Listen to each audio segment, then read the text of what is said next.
right, here we are. This is not the Marquesas, not French Polynesia, but we are in the Pacific. We're back here in Beach Haven. We thought we might as well film this in the water, just to kind of give the right sense of boating. It's Auckland, New Zealand, by the way. Thanks for pointing that out. So we spent the summer here and getting ready for our next season, which is going from French Polynesia to Fiji. Yay, going to Fiji. Finally, going to Fiji. Which is Maria's email address. Yes. So finally doing that. However, there's a bit of a hold up, which is that the boat actually on the hard still in Hiva Oa in the Marquesas, and it needs some work. The main part is really just doing the bottom paint. It needs to be done on the boat quite regularly to keep the steel protected and keep the marine life off it. So it's going to be a bit of a mission because we're going back to steel and parts of it. But I'm flying back to Hiva Oa on Friday, which is in 3 days' time, to get started on that. And fly about a month for that. I hope you have the boat back in the water, plus the new depth sounder, plus any potential holes in the bottom. What is the water intake? Holes in the bottom? Well, the water intake needs trailing up as well. Anyway, get the boat ready to float again and stay afloat and be ready. And then you're still here with Nico. Yeah. Because Nico's going to school. He's doing a full school term. Needs some socialization still. So that means at the end of the term, which is at Easter, right? Yeah. Okay. After Easter, Maria and Nico are going to come out and join me. And we'll have to agree where I pick you up. But we'll find somewhere. Depends really when I actually get the boat back in the water. And then Fiji, here we come. Yeah, I might actually have a working depth sounder for that trip, which will be quite luxurious. Seeing it died on the passage from Mexico to French Polynesia, but survived without it because the waters, particularly in the Tuamotus, is so beautifully clear. And because we've been lucky, I think. But yeah. Skillful, of course. Being cautious. Yeah. It's been the opposite. We've had to anchor quite deep most of the time, which has been a drawback also. However, we'll get that sorted, hopefully. I'm sure you'll get it sorted, darling. I'm sure there won't be a problem. Yes. Excellent. Boat. And been in Auckland here with Rendt brother, my brother-in-law Tim, working for Sail GP and his daughter Ziley. It's been pretty full at Heida's house, Rendt's mum. So we decided to rent a room, which came in the form of a boat. So here we have... All right. Bellamy. Come around. How do you say the name? Okay, Bellamy. Bellamy? Bellamy. She's just a simple little wooden vessel. There she is. Kind of unusual looking, but quirky. The cabin top is quite high. But I'll insert some footage afterwards. But the last owner was 6'2". Should we go inside? So, listening, price. You were saying. So this boat is a bilge or twin keeler like this, but it has a snub keel in the middle as well. So perfect for sitting on the mud in these waters. And I'm sure Rendt will get some footage at low tide. So yeah, definitely a spare room. And the previous owner let us have her at this dock here until the end of April, which is a beautiful thing. So easy. And the boat was located in the suburb, right next to the suburb we're staying with Haida in, which is a pretty amazing location. So we've already gone out on her once over the weekend, give everyone else a bit of space. And so now we can just pop down for a date night or date lunch, date day, whenever Nico's at school, and it not cost us any money. Okay, to see the inside. Let's go. Lead the way. Okay.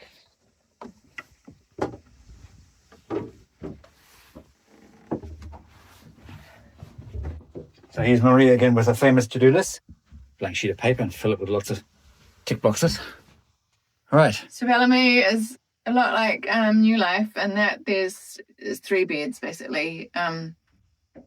New Life has 3 beds but 4 berths, but little Bellamy is only 24 feet or 7 meters, 7.3 meters, has 3 berths. So Nico finally has his own room up forward. He's pretty excited about that. And there's a wee head there on the port side, which we haven't used yet. We've stuck to the good old bucket because it doesn't block and doesn't need chemicals like that gasket toilet. Beautiful little galley. Again, nice and simple. Love simple. And quite a lot of storage space under the cockpit there. And we even have a cockpit locker, unlike New Life.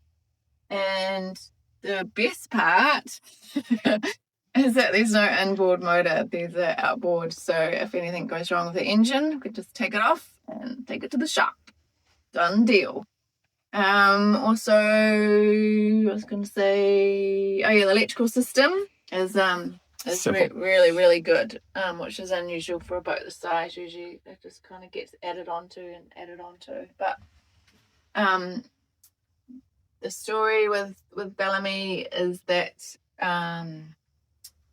a granddad made it, and then the grandson of that granddad found this boat, his old granddad's boat, needing attention, and so he brought her and fixed her up and then sold her to the person we brought it off. It's got a few issues, like you can see here, this bolt here from the port side chain plate needs a bit of attention, but it's not fiberglass, it's wood, so easy to get to and deal with, and it's actually easy to step the mast anyway. So what would normally be a big problem on a bigger boat is quite a small problem on a boat this size. And she still works with the bit of water coming in through there, so we'll sort that out in due course. And over winter we'll put it on a mooring that's just down the end of the creek here. So I'm looking forward to exploring this part of Auckland because you can hardly see any houses. It's quite surprising. So yeah, now we have 2 boats again. So this is Rendt's last 3 days in New Zealand. So we're going to spend quite a bit of time on little Bellamy here. And then he'll start our next season in French Polynesia. We're looking forward to that. And I'm looking forward to having you join me there again. Right. And all of us reuniting on New Life to start our Trans-South Pacific journey. Sure. I mean, it's basically extremes of Marquesa. You can't really go much further east than that in the South Pacific. There's a few. What's next stop is Galapagos, Easter Islands, yeah. Northeast, but so we're going west. And so whole lot of French Polynesia to get through yet. The Tuamotus again, and then the Society Islands. And then next west are the Cook Islands, which is part of New Zealand. So look forward to going there. Hopefully the weather is right. And then Niue, perhaps we can get to there, though that's a bit tricky because it's a round island. Weather goes right around it, over it, through it. Without much increases. Then Samoa to the northwest. Maybe we get the right one to go to Samoa. Not many boats manage to get there.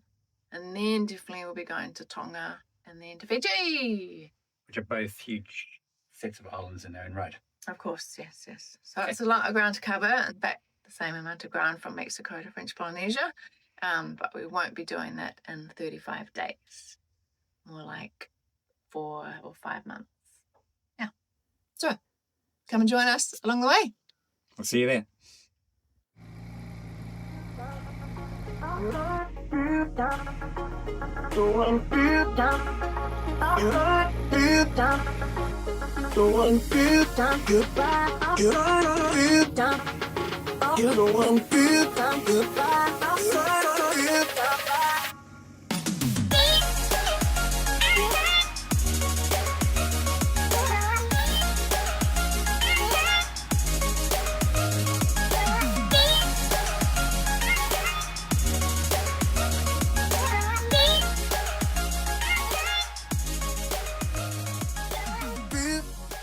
My last days in Auckland are a blur, between packing bags to the limit and spending those last precious moments with my family.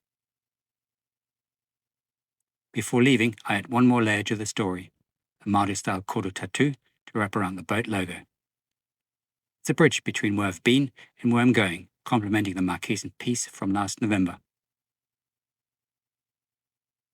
Finally, it's time to depart.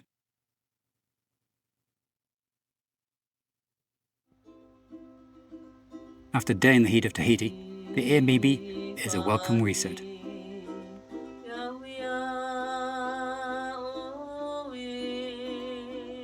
being welcomed with Polynesian song while the sunset bleeds across the city, a reminder that I'm finally back.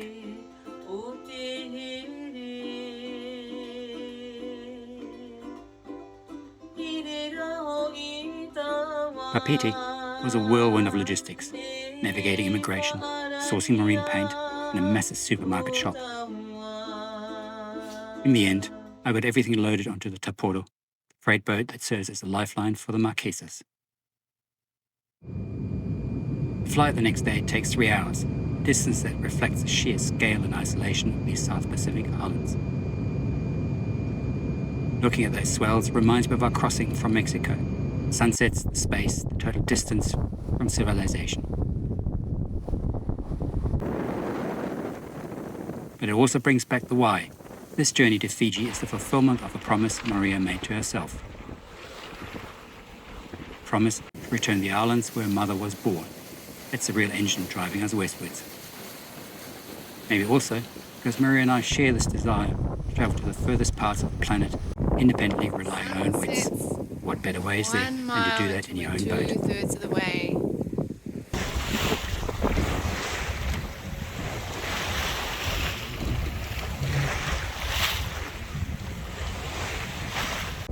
And then there's Nico. He spent nearly half his life on this boat, through boat.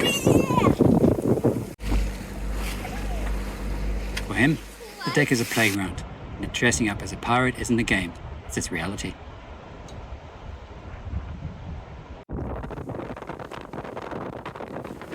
After landfall at Hiva, we spent months in the Marquesas before heading to the low-lying atolls of Tuamotus, 500 miles south of here. Navigating the rapidly flowing passages was scary but thrilling.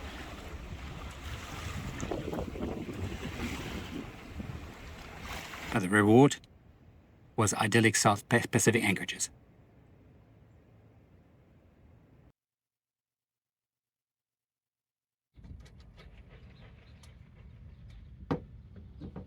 This time, I'm not starting from zero. We spent 3 years in Mexico through all different haulouts.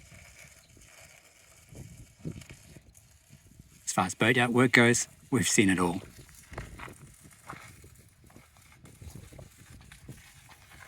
We've done this before, and it was much worse.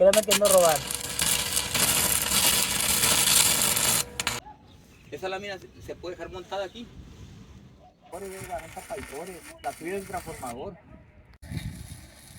Those years were a classroom. We didn't just bring tools, we brought the skills and the grit needed to face this again.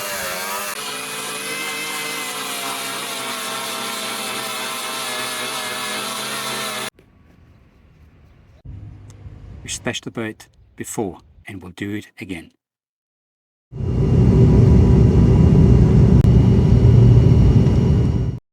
The drive to the yard is tense. I'm bracing for the worst. Mold, cockroaches, a total mess.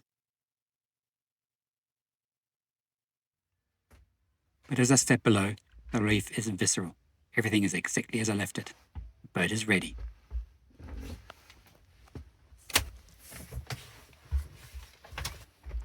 But what I find the next day is disheartening.